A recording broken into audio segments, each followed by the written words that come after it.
Welcome to Pacific Mystery School, and today we are working on advanced tarot reading.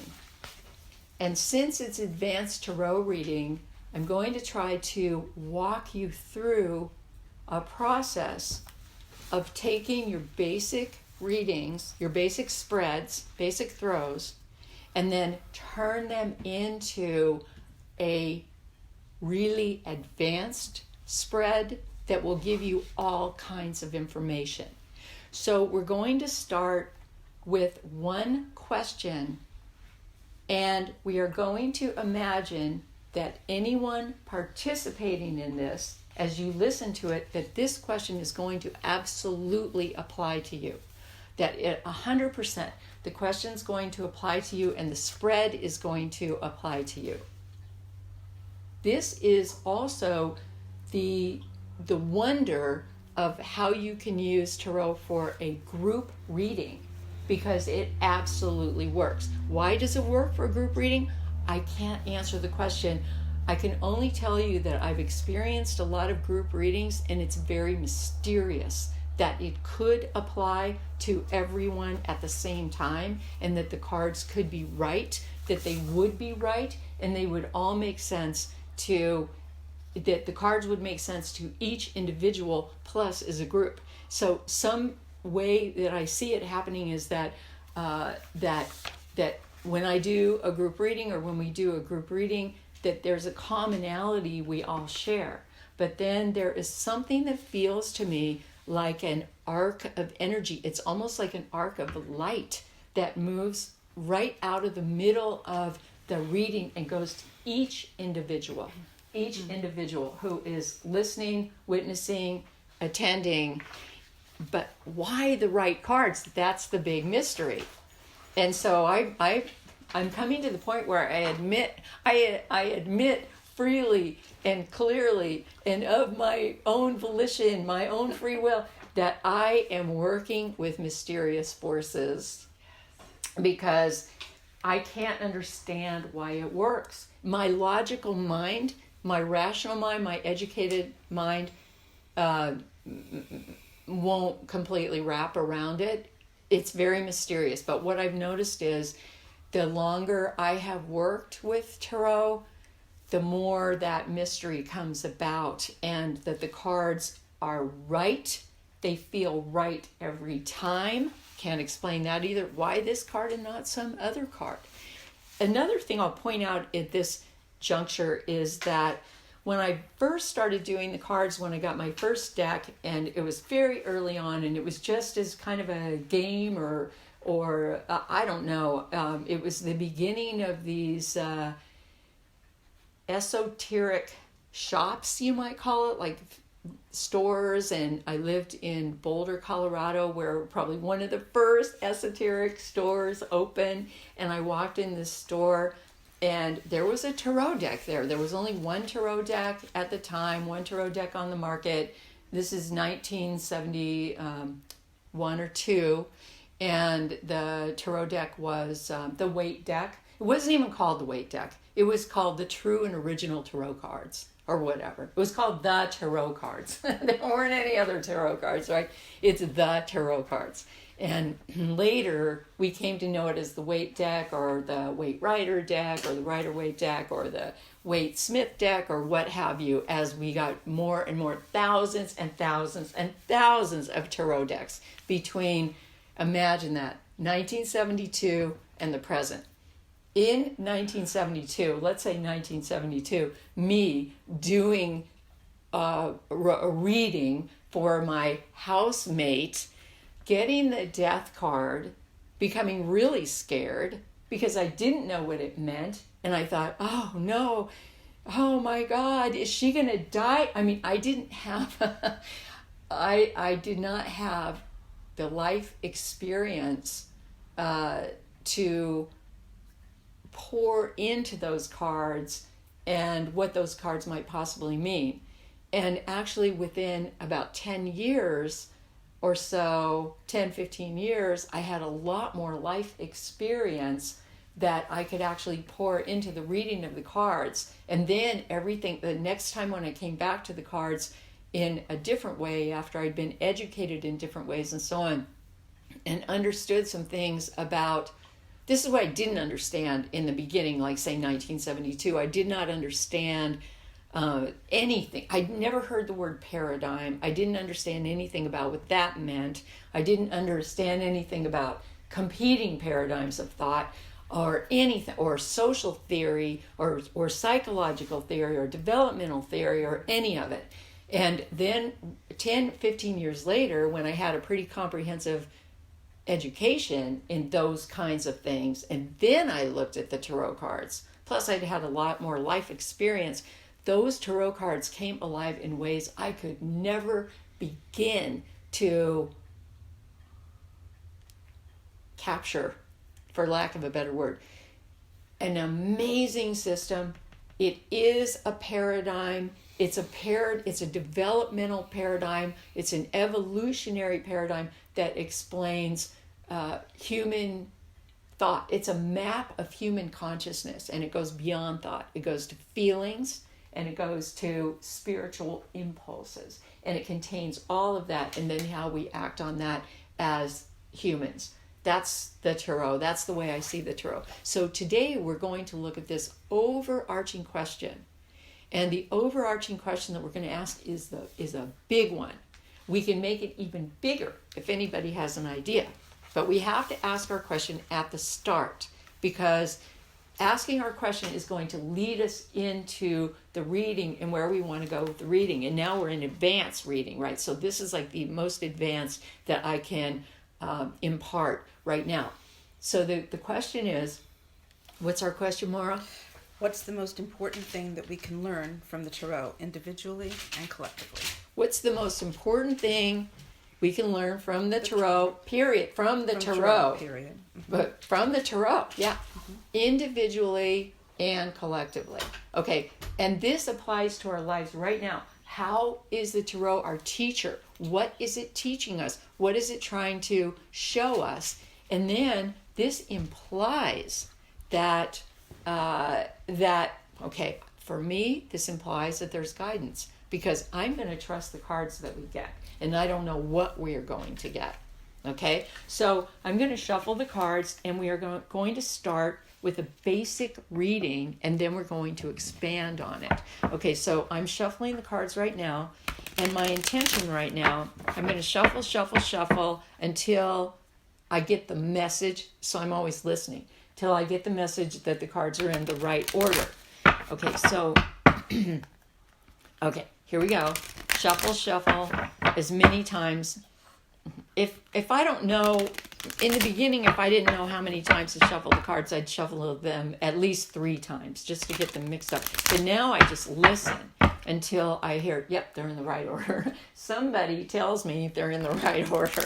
Okay, it almost feels like an external voice. So is it my inner voice? What am I listening to? My higher consciousness? Am I listening to my a guide from another planet? I don't know. Okay, I don't know. I can identify sometimes different voices I hear. All right, I'm admitting it. I hear voices. Okay, all right. Okay, their cards are getting aligned. If they stop shuffling well, it's because they're aligned. Okay, we're going to do one more. Okay, one more. Okay, and now, just for ease of getting the card, what I'm going to do is cut the cards to my left, and then I'm going to start with a card that's on the top, and I'm going to lay out the first simple tarot spread. Now, if you want to learn or whatever how to do the first simple tarot spread, you can look in Tarot of the Spirit or Kabbalah and Tarot of the Spirit, and this simple spread is called Elemental Indicators. And I also talked about it on the beginning recording, which is called Tarot of the Spirit Intro to Reading. Okay, but this one's advanced. So I'm going to put the cards out. We're asking this big question, what are we learning from Tarot? So I'm putting the cards out in the Elemental Indicator spread. So the Elemental Indicator spread starts with a significator in the middle, then a crossing card over the top, Then to the top of this reading, above the significator, we have a card that is representing the physical realm, action. Then to the right of the significator, we have the intellectual realm and what we would be turning our attention to, or like say that card might be answering for us. What is the intellectual aspect the tarot is trying to teach us? How is it trying to awaken our consciousness? And then underneath that significator, we have the spiritual aspect. How is the tarot trying to wake us up spiritually? So you see where we're going with this? Mm-hmm. And the last one is the emotional card. And that one is how it could bring us satisfaction or happiness. So this is the basic elemental indicator spread with 6 cards. You could do it with 5 cards if you don't add the crossing card. But now we have the crossing card. Okay, so essentially what we have here is, just a very basic 6-card reading, which we're going to now look at, and we're going to analyze it. And then I'm going to start adding cards to this, and I'm going to, explain to you how I'm adding the cards to make this a larger reading. Okay, so first of all, we're asking the question, how is Tarot my teacher? And I'm thinking of this in a really big way. What can I possibly learn? Like, how is this like a life instructor for me? Big time. I can't emphasize how big I want this question to be. Okay, so everything's going to go back to the significator, and whatever the significator is going to be the key issue, and it's going to go out into all the cards. Significator is always the first card we put down. So the significator is, and here we need a drum roll. Oh my gosh, it is the Hierophant. Oh, I love this. Now, you guys can help me interpret it, but let me tell you why I love this. I love it because it's a 5, and because the 5s are the greatest difficulty we face for ourselves, in our lives, and on this planet. The 5s are the spaces that really grow us. 5 of fire is the struggle. 5 of water, broken heart. 5 of wind is fear. 5 of earth, illness, financial loss, becoming a refugee. All that's contained in the 5 of earth. And then we have the Hierophant, who learns to transcend that, learns from that, learns to become, taps into other worlds. The Hierophant has a headpiece on, which is a listening device. And the Hierophant learns how to listen, how to grow through all these. What do we learn through all of those horrors that we face? Our loss of faith, that would be the 5 of fire. Loss of faith and all the things that we experience. And then, having grown through that, figures out not only how to heal himself or herself through that, but ultimately how to transmit the teachings. So we see the Hierophant as a transmitter, sitting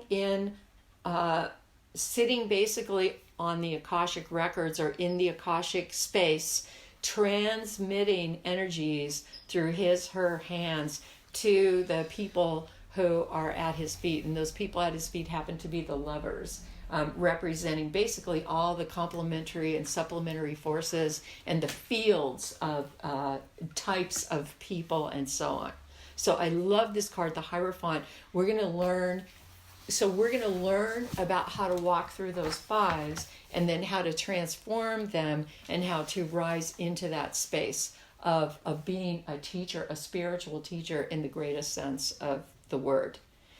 I'm looking, of course, right now at the exalted form of the Hierophant, because every one of these cards is a cycle, has its upside and its downside. So right now I'm looking at the upside of the Hierophant, the good side, the side that is, the downside would be if we were looking at the downside. So I could just make a mention about reversals. If you have your deck all mixed up where some cards are right side up, upside down, some people do that and they read reversals. A reversed Hierophant would be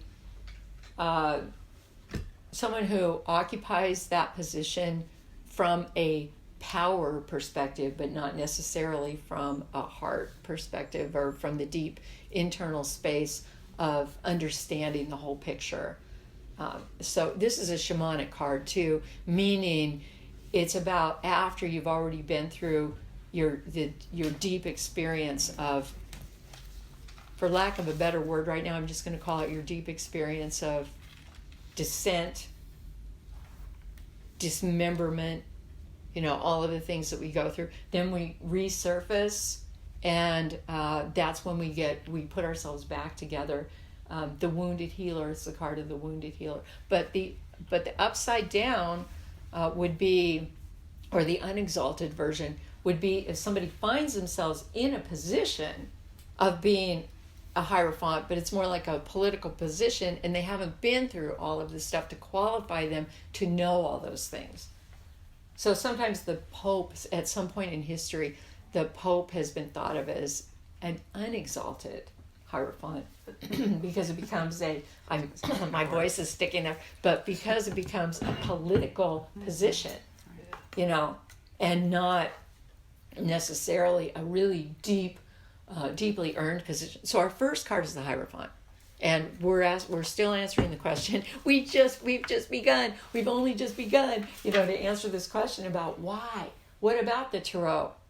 And earlier we were talking about things transitory and things eternal. This is a really deep eternal space that we have faced from the beginning as humans on this planet. This is a difficult planet. It's a planet of predation. It's a planet of all kinds of difficulties. Okay, and the Hierophant would be the one who practices and learns how to transcend. Okay, now we've got a crossing card coming up. So the crossing card can either block or enhance that energy, or both. It's going to give more information about the Hierophant card. And everything in the whole spread that we're doing is going to come back to the Hierophant. So our next card is Death. Wow. Oh my gosh, Death. Okay, we've got Death in the center of our spread. We've got the Hierophant and we've got Death. And we're asking the Tarot about the teachings, the lessons. What are we supposed to learn? Anyone, what do you think the Death card's doing there right in the middle with the Hierophant? Anyone. Just make it up. It's about transformation. So the Hierophant that we've been used to needs to change. Oh, okay. That's interesting. Okay, so maybe changing rules, roles, and routines of the classic Hierophant. Maybe that. Death to old ways of knowing, bringing in new ways of knowing. Okay, so it could be that as part of it. We could be blocked if we don't change. Maybe we can be enhanced if we do change. That would be like how do blocking and enhancing fit together. Another way that this strikes me is that since I started to work with Tarot, my whole concept of death itself has changed. I have a really different idea of death. I have this idea that we come into the field, we arise out of the field as original being, centrated being. We follow this path of sort of the hero's journey through our lives, and then we move back into the field. And there's this continuous emergence and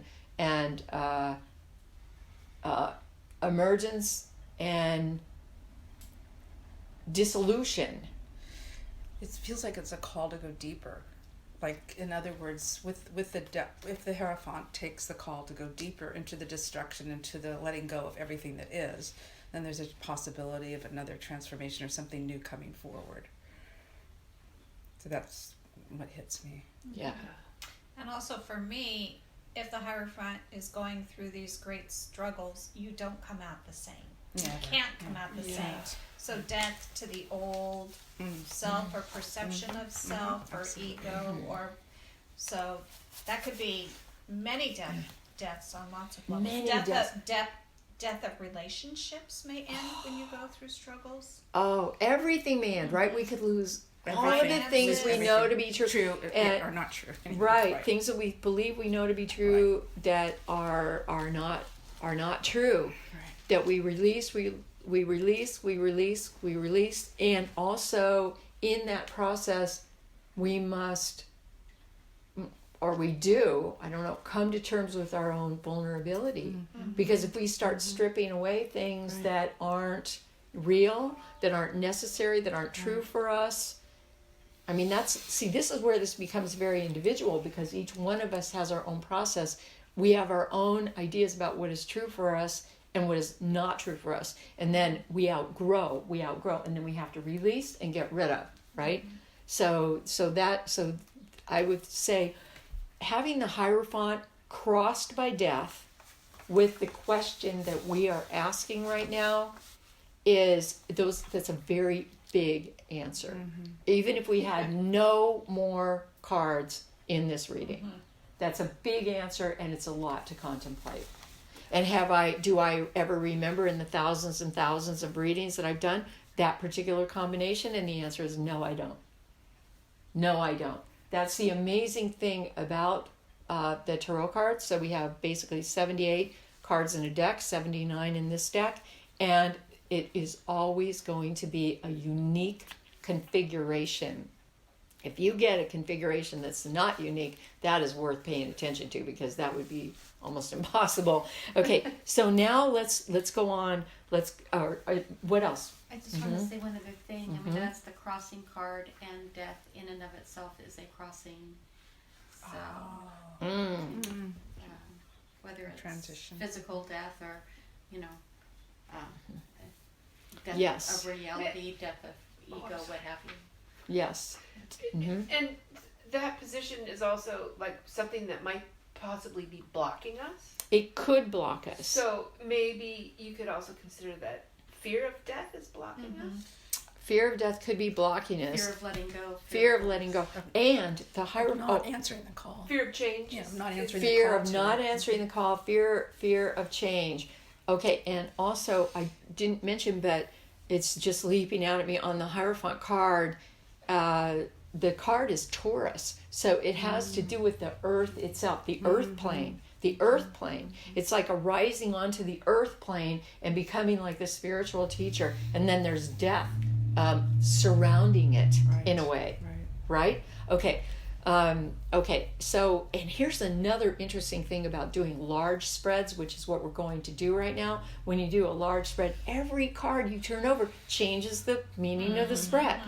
It refines it. So now let's see. So now we're going to the next card, which is the card that's above the Hierophant. And this is a card of the physical. Okay, what are we supposed to learn physically? And physical can mean in our body. What are we supposed to embody? Or it can also mean what are we supposed to do, like action to take. Okay, so our physical card is the 3 of Earth, works. Okay, so the 3 is the card of creation, all the 3s. And in this particular case, we have it in the suit of Earth, and the suit of Earth is the suit of manifestation. So I would say, what are we supposed to do? We're supposed to create in the field of manifestation. This is the card of engineering. I see this as a card of engineering. We're supposed to engineer something. We're supposed to create something. We're supposed to bring something in. And my dad, when he looked at that card and he saw that card for the first time, he says, "By God, it's a steering wheel." Because he was thinking about buying a new car when he looked at that card, and like, that's a steering wheel, and it looks just like a steering wheel. The 3 of Earth works. Okay. Chrysler. It was Chrysler. It was. Okay. So, all right. Yeah. So it's like engineering things, putting things together, figuring out how they're going to work, and setting them in motion. Is that enough about that card? Yeah. Okay. So just a little bit more. Okay. I'm not sure, especially relate it back to the Hierophant and death. Okay. So if our job is and this is where we're going to see that each card changes the basic reading. Okay, so if our task is to step into the Hierophant energy and become that on the material plane, because it's Taurus. Okay, how are you going to become that wounded healer? How are you going to move through all your fives? Then we're going to learn something through releasing. That's the death. Releasing something. Now I'm summarizing, right? Releasing something, maybe opening ourselves to receive something new. And then what are we going to do and how are we going to take this into action? Physically, what are we going to learn in the field of consciousness? That's going to be the next card. What will we learn spiritually? And what will we learn emotionally? So what are we going to learn how to do physically? We're going to learn to engineer new creativity, new form of creativity. Does that make sense? Yes. Okay, now we're going to look at what about consciousness? What about the intellect? What's going to happen there? Okay, and that's to the right of the significator. The next card to the right, the mystery card. Okay, this is the 79th card in the Tarot of the Spirit. It's the overarching card of the Tarot deck, and essentially this card says to me, we're going to learn to, quote, go where no man has gone before. Right, we're going to go where no man has gone before, because in the realm of the mystery, this represents sphere number 11, secret sphere number 11. It is literally like off the chart of the tree of life. It means midwife of birth, death, and karmic transition. We're going to go into an unknown field, an unknown area, and then we're going to learn that we are actually midwifed through our big, deep transition, because this does go directly to the space of the descent or the dismemberment, or going in a place we can only go by ourselves. It's a big place of initiation. Okay, so we're going to head into a place of major initiation, and when we come out, we're going to learn that we're guided, and when we come out, we actually become midwife of birth, death, and karmic transition, meaning we can help guide others through that process. But it essentially, even if we're guiding someone, it's still a process that each person can only do alone. It's really interesting. It's in the intellectual. So when you were talking about mind before with the wind and how that moves us without, kind of in a disembodied way, if we just go from that place, that's saying, oh, no, you're not going to be able to do that anymore. That intellect has to go deeper. It has to go into the unknown. It has to go into the mystery to find out what really wants to come forward. Right, inside the mystery. So, and this does correspond with sphere number 11, the secret sphere called Dot, on the Tree of Life. And I see that 11 as two pillars of a doorway, and we just walk through the door into the sphere of knowledge. And it's a realm, again, it's a realm you can only go into by yourself. And is it an unknown realm, a mystery realm, and it's in the intellectual because it's not something we're accustomed to, so it's new to us in terms of how we use our intellect. Yeah, that's good. So it could be something. Yeah, in the sphere of intellect, this corresponds to the suit of wind, right? Mm-hmm. So it's the intellect, it's the mental state, it's the consciousness that turns on, and it's like what is the awakening in consciousness that we would experience, and it's like, and then that shifts our whole intellectual understanding. Yeah, that's the position. Right? Each one of these places is called a position that we put a card into. And what's really important is that we ourselves, as the reader, know the position before we put the card down. We have to know the position.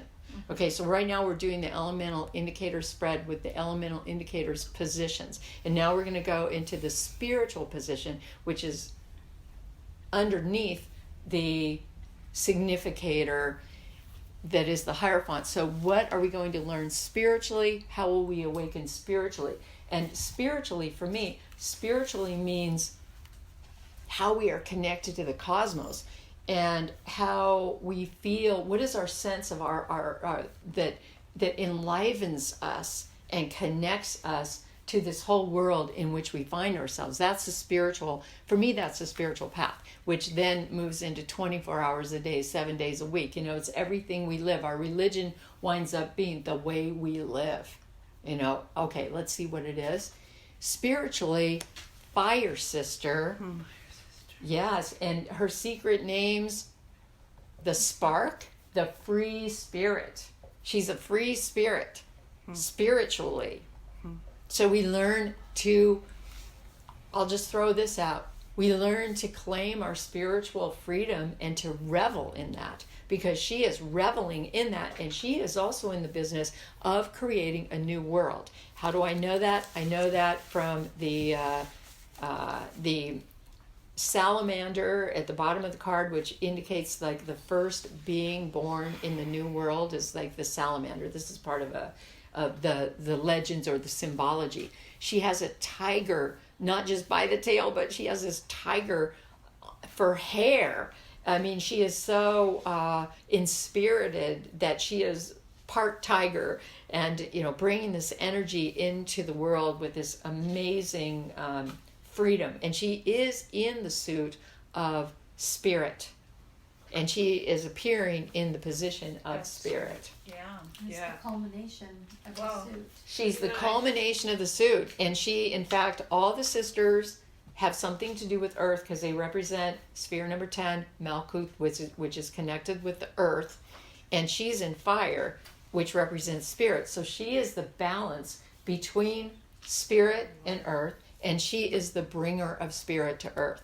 Does that make sense? Mm-hmm. She brings spirit into manifestation. Yeah. So is that enough on that card? Yeah. Okay.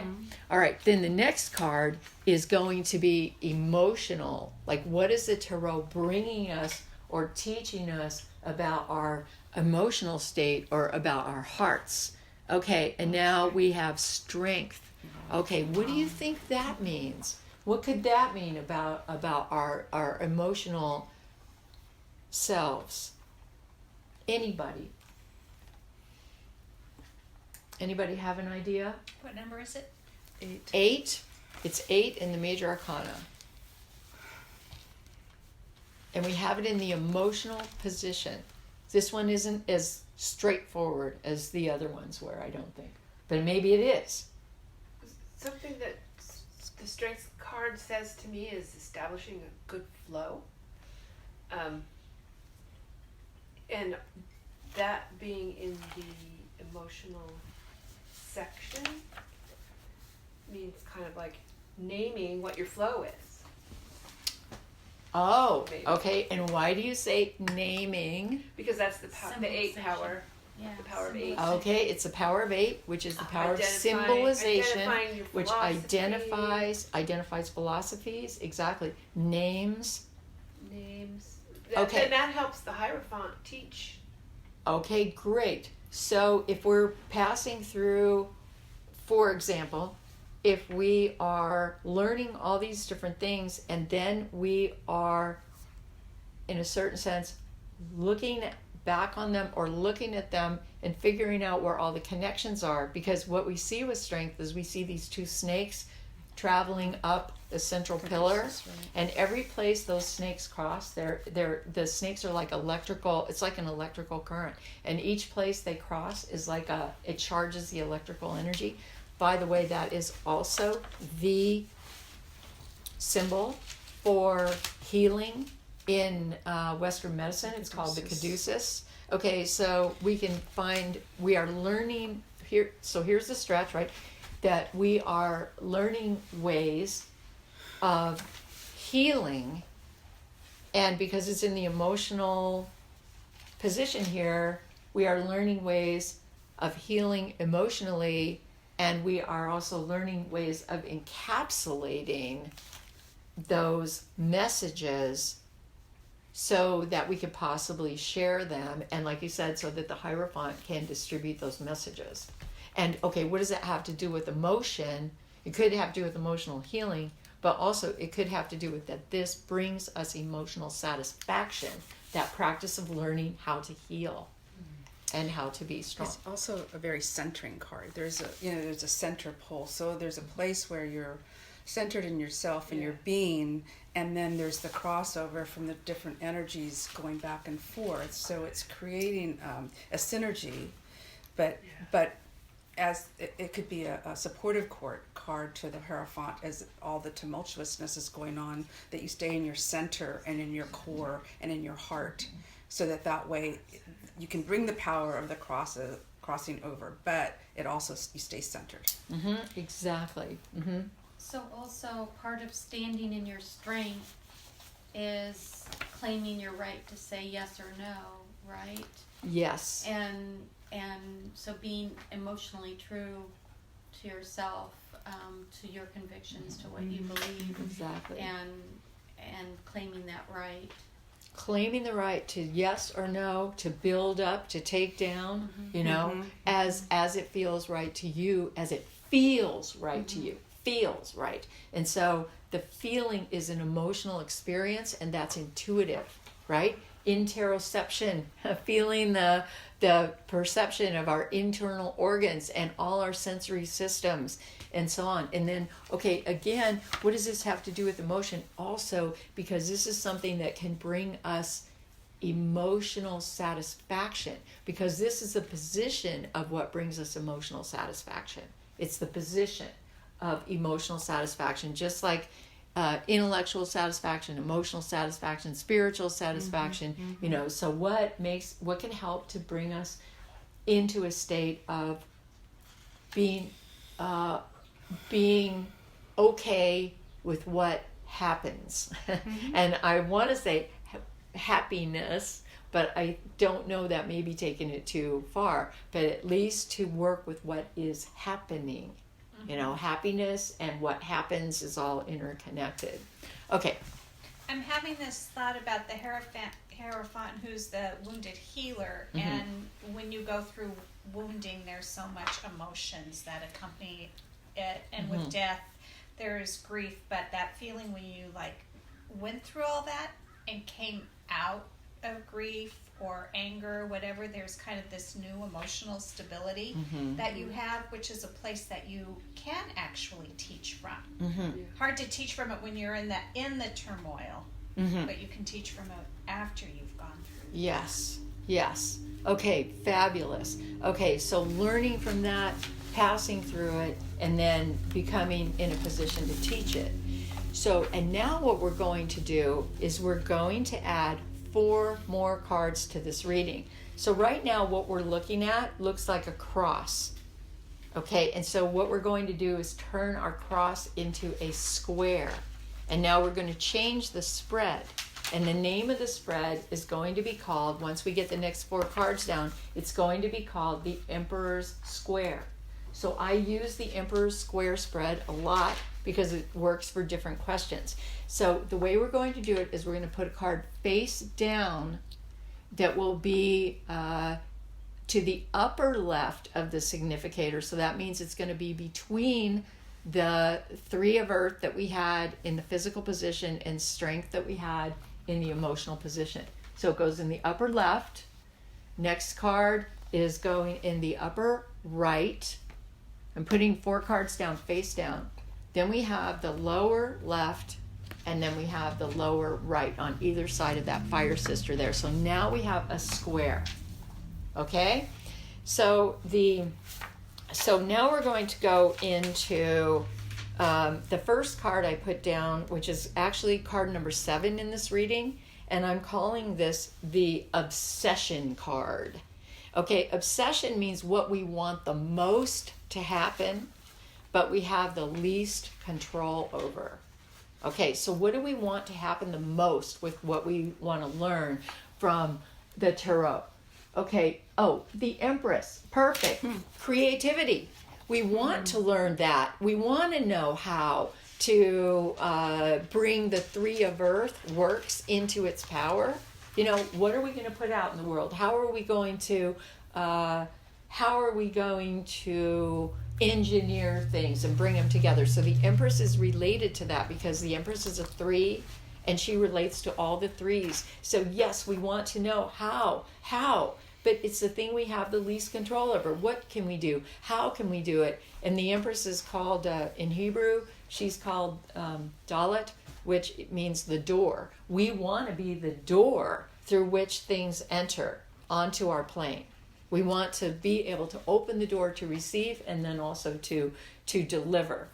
And what I want to do right now, in the interest of time, is I actually want to move on to the next card, because the next card is the card that we have most control over. So this card is going to become like a stepping stone for us to begin to learn how to bring the Empress energies forth. Okay, so the Empress is the one who creates everything, right? She is, and her key is imagination. Just have a quick question on that position. So what you want the most? Say you got the 5 of fire and the struggle. Why would you want that the most? You have the least control over it. Oh, if you got a different card in that position, how would that apply? Right. Like, or, Okay, so if you got a bad card in that position, so if you got the 5 of fire struggle in that position, how would that apply? If we wanted that the most, probably what we would want is to get through the struggle and resolve it. That's probably what we would want the most. So we have to look at where that position is. But in this reading right now, we have this really good card, which is, so we're just going to take it at face value. And we're going to say, whoa, we're learning we want to learn how to create.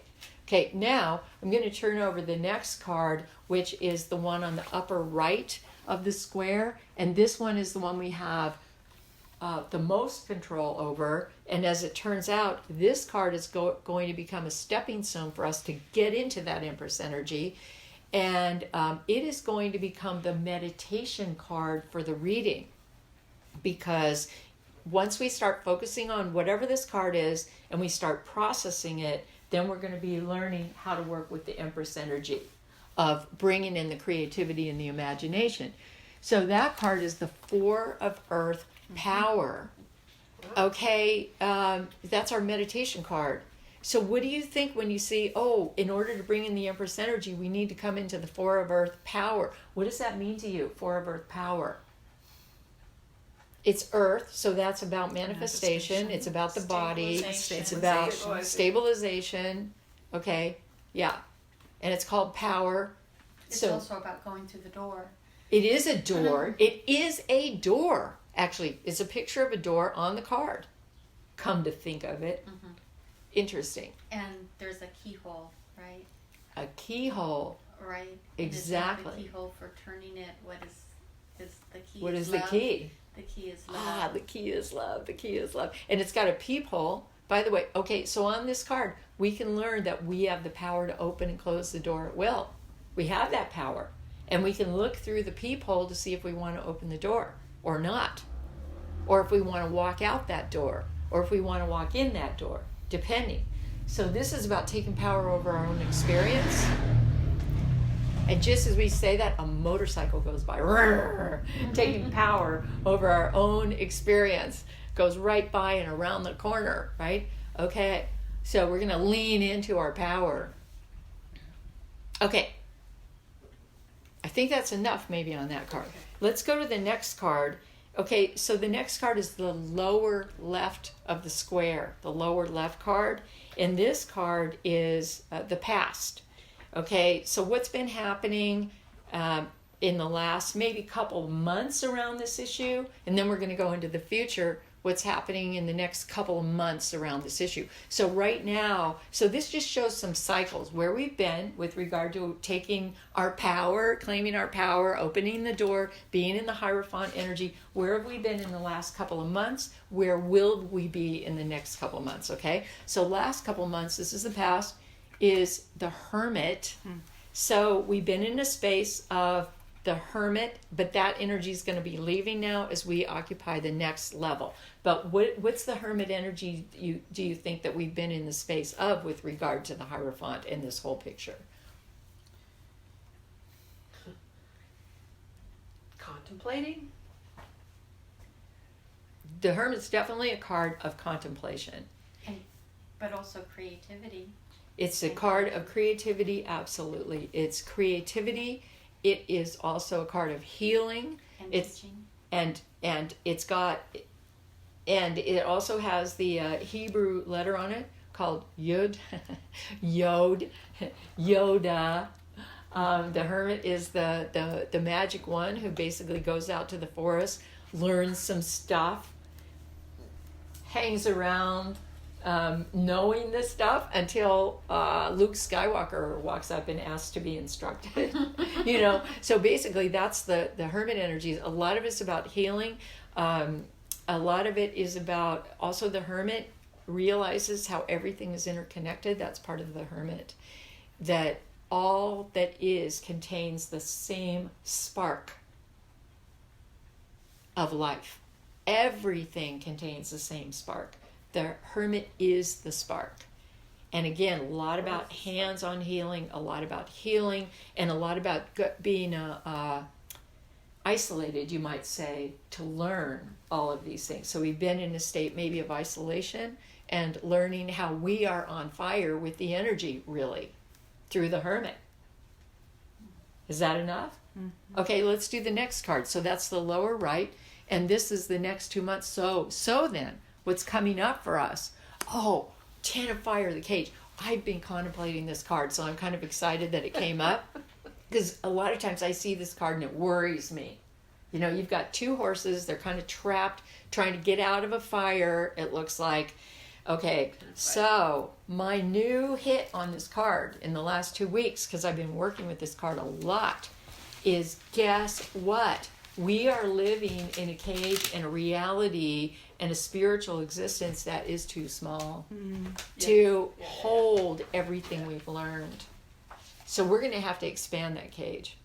Yeah. It's So The other cards are seeing. it's like, and also being in the 10th position, Mhm. a 10 card, Mhm. the end of a cycle, and then you've got the death card there. Exactly.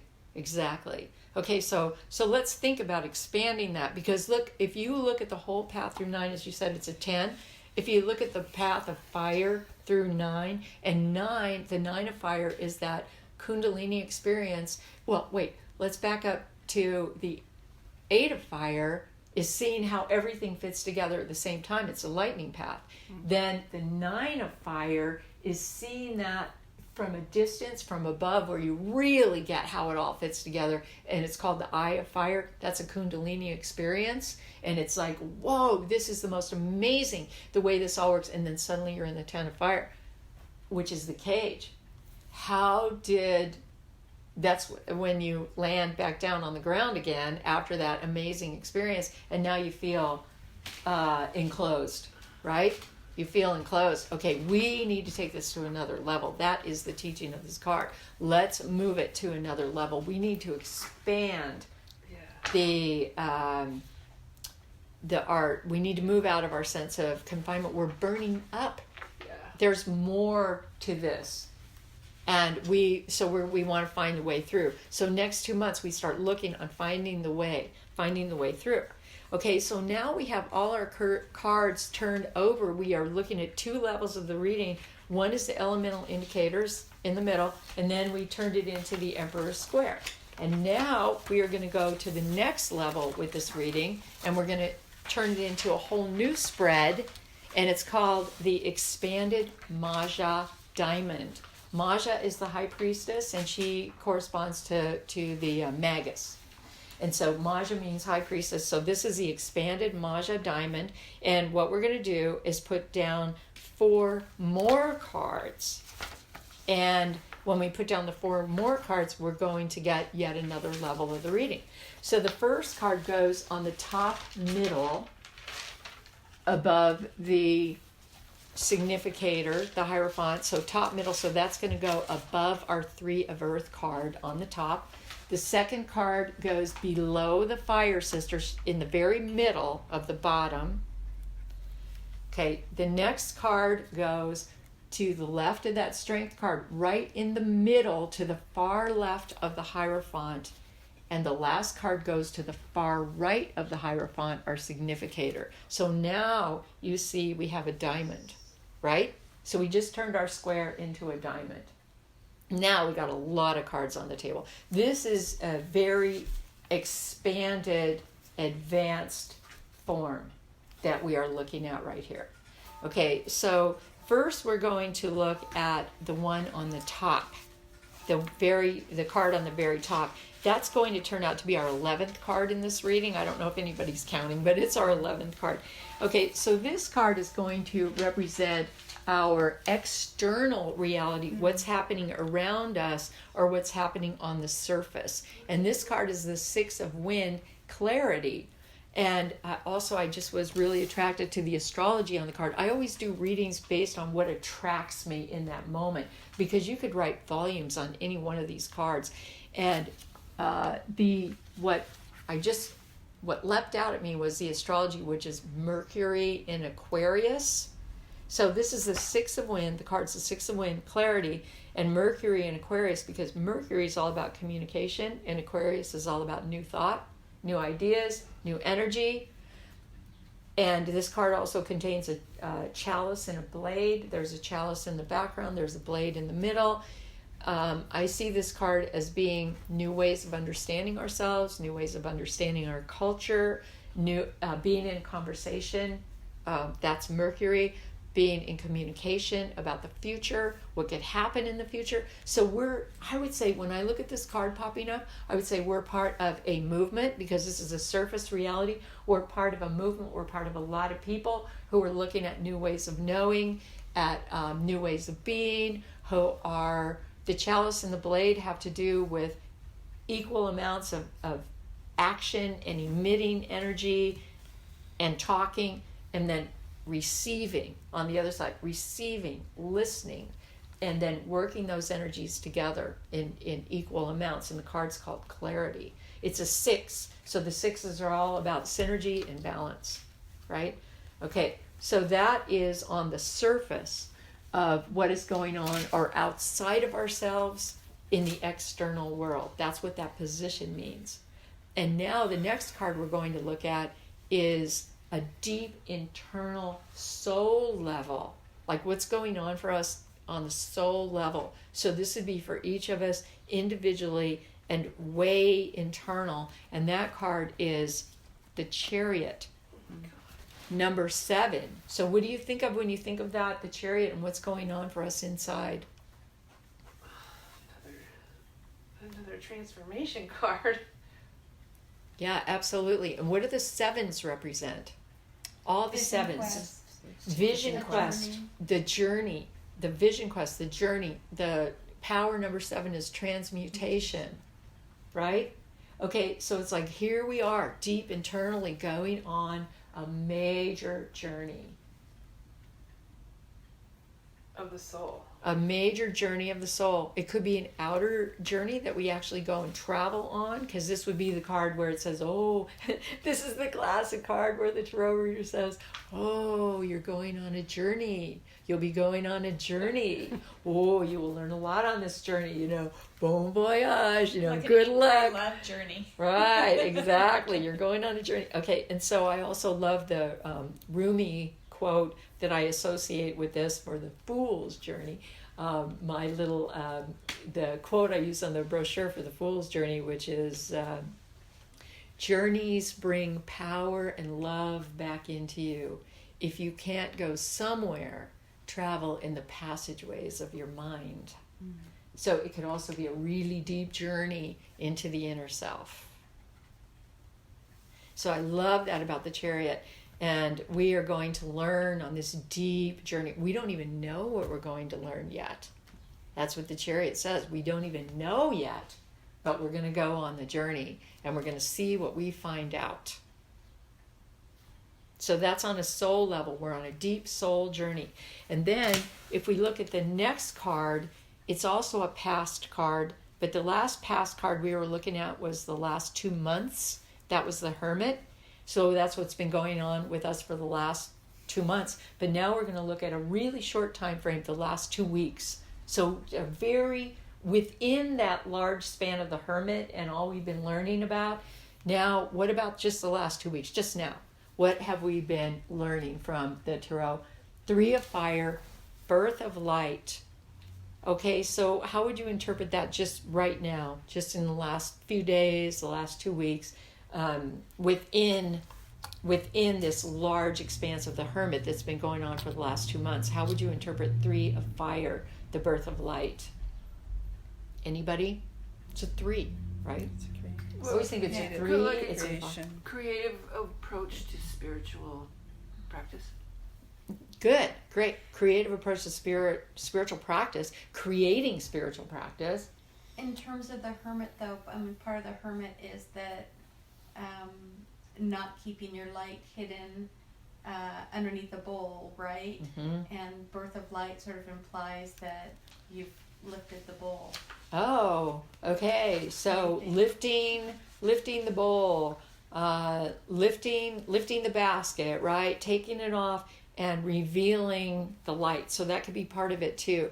And I also see the 3 of fire as staying on the path. Stay on the path. Do not waver. Don't move to the right or left. And what's going to be born out of this? Light, this illumination. Another thing that hit me, and I'm not sure how it applies, is the hermit being the 9 is what is called the power of 3 times 3, mystically. And so now we've got the basic 3, the first 3, and it's like, here is the possibility of the birth of light. Stay on the path, and it's going to get encompassed in the hermit, which, was like the Yoda, the master. The hermit is the master. I think we left that word out. The hermit is the master healer. Yeah. Okay, so stay on the path. That we are, my mother always talks about this card as there's a jellyfish-like shape in the background, and that jellyfish-like shape is a brain. And she calls it the brain of Christ, the brain of Buddha, the brain of Kuan Yin. This is what is being developed within us as we stay on this path. We are actually changing the structure of who we think we are and moving into enlightened consciousness. So this 3 of fire card is the birth of enlightened consciousness within us. Okay, then if we look at the last card that we have showing, it's the card to the far right. That's the next 2 weeks, so it's what we're stepping into just right now.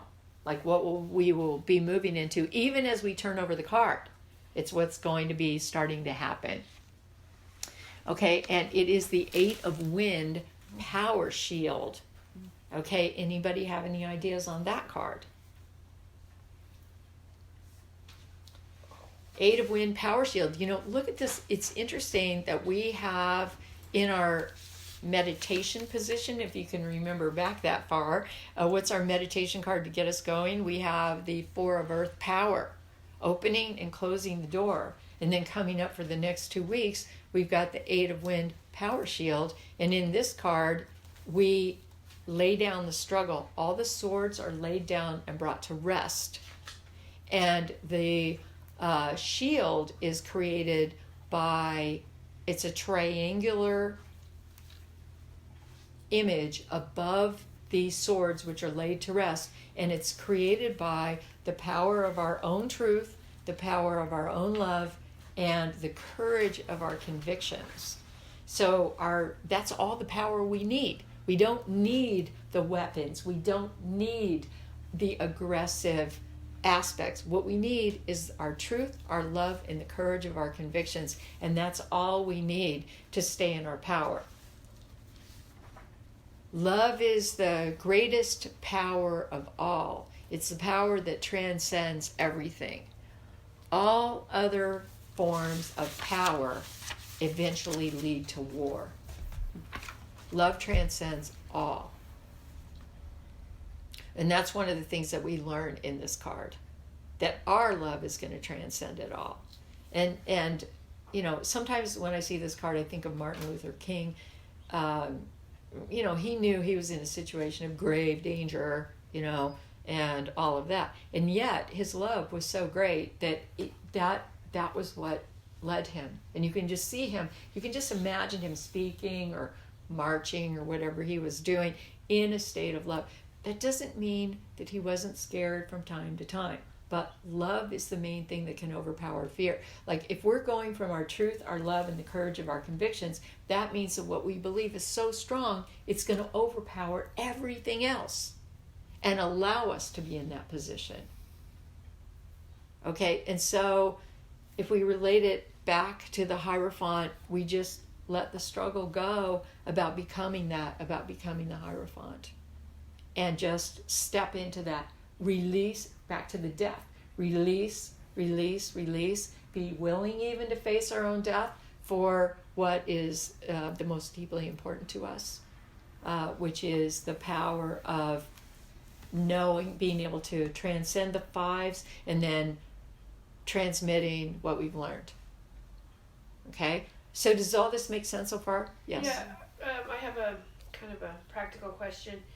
If you were doing this reading for somebody else, would you start with the 4 elements, go through that, just like we did here, and then do the next 4 cards, Yes. and then go through that, and then Yes. the next, so you keep... Yes. I would do it exactly like this. What I'm trying to show you is how you can add positions onto your basic readings, and then you can create readings. You can create your own spreads by listening to a question or having your own question, and then saying, oh, you know, what I really want to know is I want to know, what do I want to happen the most but have the least control over, so what should I focus on? Like, those are positions I want in my spread. Then you can start creating your own spreads. The spread that I'm showing you right now is the spread that I use a lot with clients. I use this exact spread because it provides so much information about your key core topic. You know, I mean, for myself, I'll very frequently just do 3-card spreads, even just 1 card. But if I want to know something big, I will use this. I will start working with these big energies. Okay, and now we're going to go to the next level. We are actually going to add 4 more cards, and then we are now into what is called the SD18 spread. Okay, so the 4 cards are going to go up the right side of this reading. We're going to have like a line of 4 cards adjacent to our diamond. So the line of 4 cards is going to go straight up. It's going to be sort of like a right pillar on this reading. So it's on the bottom, there's a card, then right above it, another card, right above it, another card, and right above it, another card. So we have like a pillar of 4 cards on the right side of the reading. The first card, which is now going to be the 15th card of this reading, is has to do with our internal environment. Again, okay, we're repeating now. We're going back, and okay, there's a key on this pillar on the right that I want to give you. But we're going back now to internal, what's going on and what we can hope for. And now we're getting the sun. This is what we can hope to happen internally. Oh, you know, so internally, our soul is in the chariot, right? We're going on a journey. Okay, what can we hope to happen out of this journey? The sun. That's how the internal environment can be shifted and changed and moved.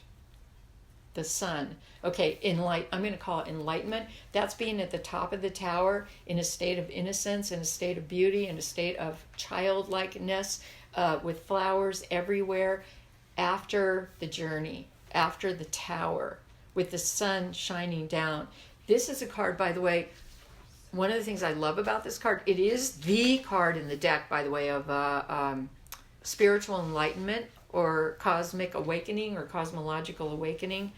But the thing that I love right now about this card is it's a card of transparency. The sun shines its light everywhere and everything becomes transparent. We become transparent and we can go forth innocently, naked in a sense. The lovers are naked in the card, like little children. Okay, then the next card is going to be, again, it is going to be the external environment. And so that is like outside, what we can hope for, what we can move toward. And let's see what that is. Oh, the 4 of fire, flame of spirit. I love this card because to me, I call this my secret name for this card is the church card or the temple card. It is a way of bringing it all together and holding it all holding it all like in a body. It's embodied. It's another 4. It's stabilization. It's the embodiment of spirit in a very strong way that makes sense. So before we were talking about what's happening externally. Okay, we're in a conversation. It's the 6 of wind. We're in a global conversation. We're in a global movement. We're talking about new thought. And here what can happen is some of this can get embodied. And we can carry it. Okay, we were talking about how do we find the creativity? What are we going to create as we move into the energy of the Hierophant? Well, the best that we can hope for now is to get some of it pinned down, get it embodied, and create,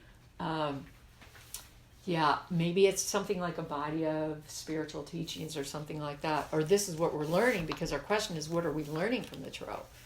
Body of spiritual teachings. Okay, then the next card up is called the Hopes and Fears card, and I like this one because it shows how our hopes and fears are interrelated, just like we looked at how the Crossing card can both block and enhance us. That was the Death card. Now we look at the Hopes and Fears card and say, what are our greatest hopes? What are our greatest fears as we're on this path? Okay, so our hopes and fears, Water Father. Okay, what do you think of that? Anybody have an idea about how Water Father would be our hopes and fears? What would we hope for with regard to this card, Water Father? I think of Water Father as a card of patience. Patience, right? Because it's a male energy, but it's a receptive male energy, right? Yeah. Okay, I think of Water Father a lot as a card of guidance. And knowing that we're being carried, because when we look at the card, we see a horse and we see the Water Father on the horse. We see the horse carrying the Water Father, and the horse is in a turbulent sea, and the horse is basically turning around and saying, I'm carrying you through this sea. You don't have what you need to get through this sea, but I do. I know how to move through these waves. I'm the instinct here. I'm the intuition. I'm the instinct. So the best thing that you can do right now is know you're being carried and stop wiggling. And sometimes I think of this card as being related to, remember the little story called Footprints, where there's 2 sets of footprints, and it's somebody walking side by side with the creator, so to speak, God, and then one set of footprints disappears, and then the soulful little being cries out, where were you when I needed you? There's only one set of footprints. I'm not telling the story very well, right? And that's when God says, heck, man, that's when I was carrying you, So, I see this hopes and fears as like, to know that we're being carried. The fear is that we're operating alone, that we're not being carried, that we are operating alone. But our hope is that we aren't alone, that we are in a larger reality. Another thing that I like about this card is, or I've got all these, from using these cards over so many years, I get these images in my mind that repeat. And one of them is that this card for me is like riding on the back of a motorcycle. So how many people here have ridden on the back of a motorcycle? Almost everybody's ridden on the back. Okay, it's counterintuitive on the back of a motorcycle, because if you're driving the motorcycle, that's one thing. But if you're on the back of a motorcycle and somebody else is driving the motorcycle and you are turning to the left,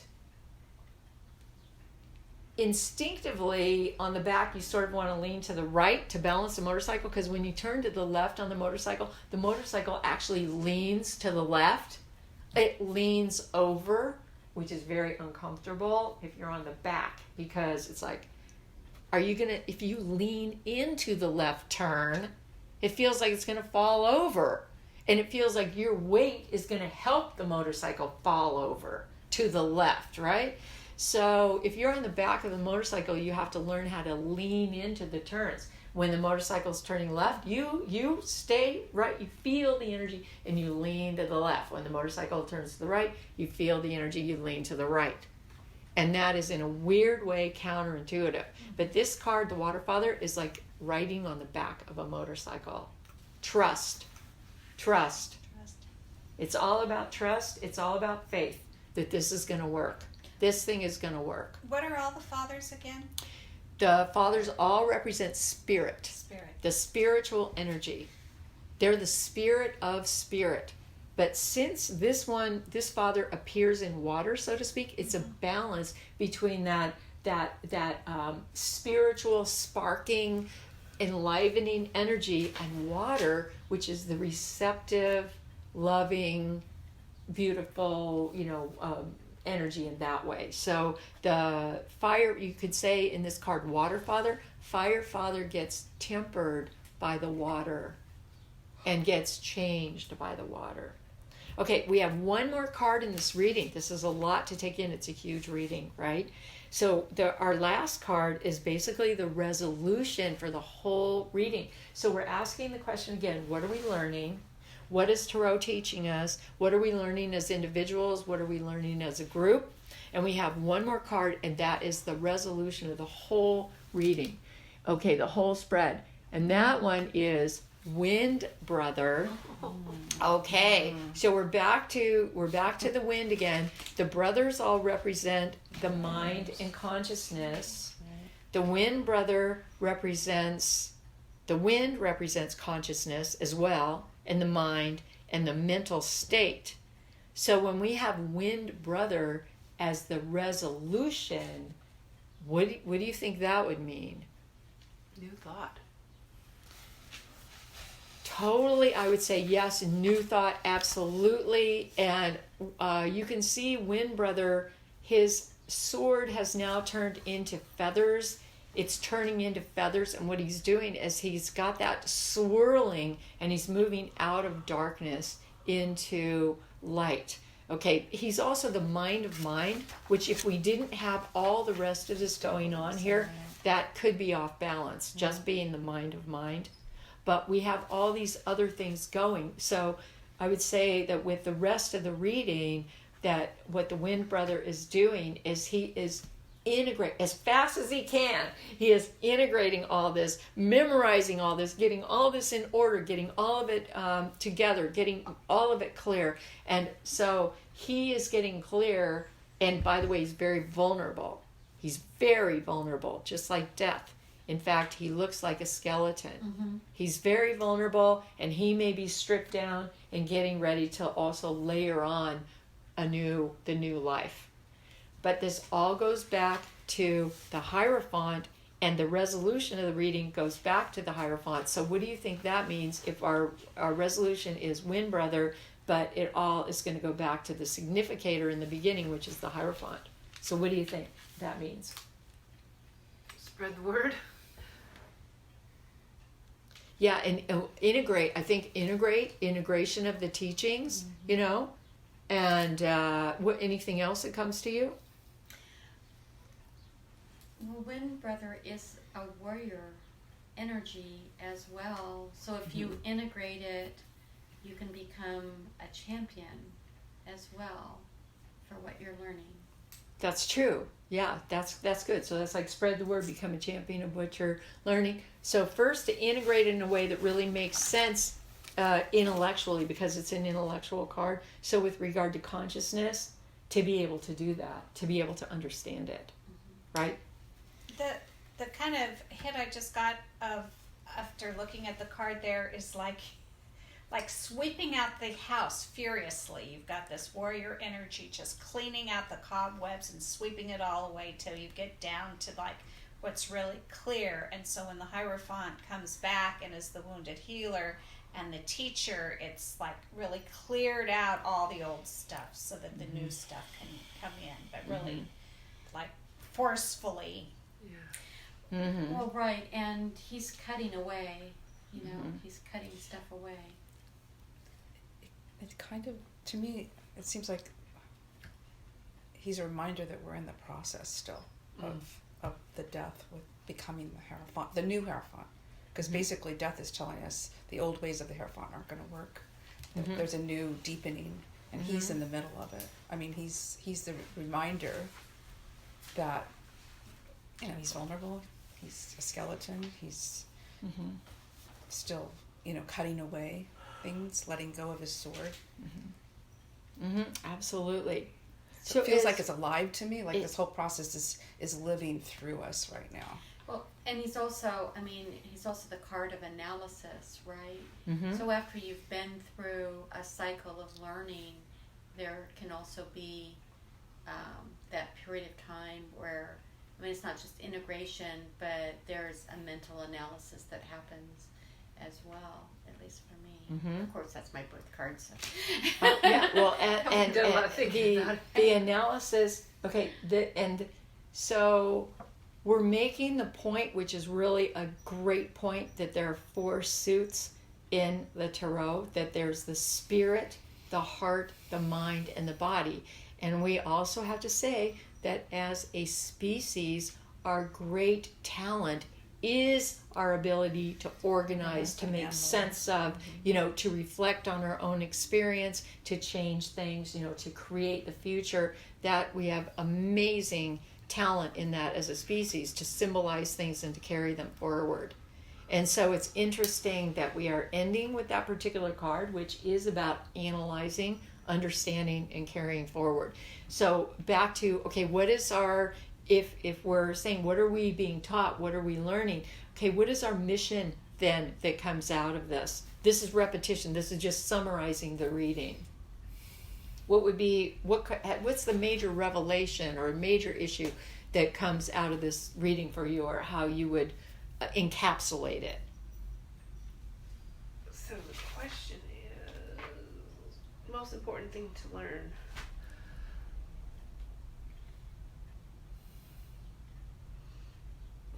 Just a lot. Perseverance.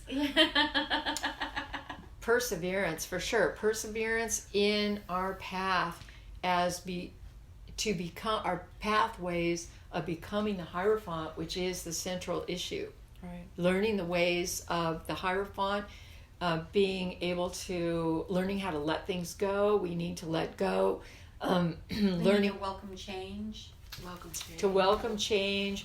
That emotionally it's a path of healing.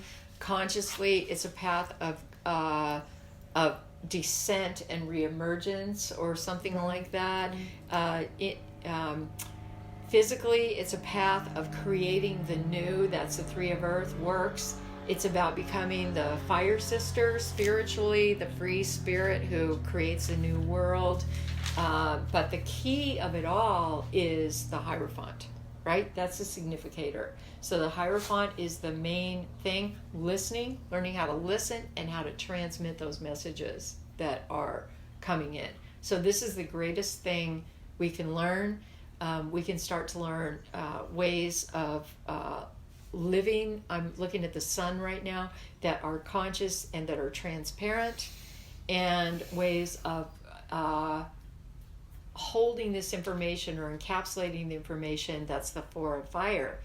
And trusting the information that comes to us. That would be the water father. And then wind brother, the analysis, the reflection, and the warriorhood maybe that goes along with it, to use your words. Anything else that comes to you about this reading?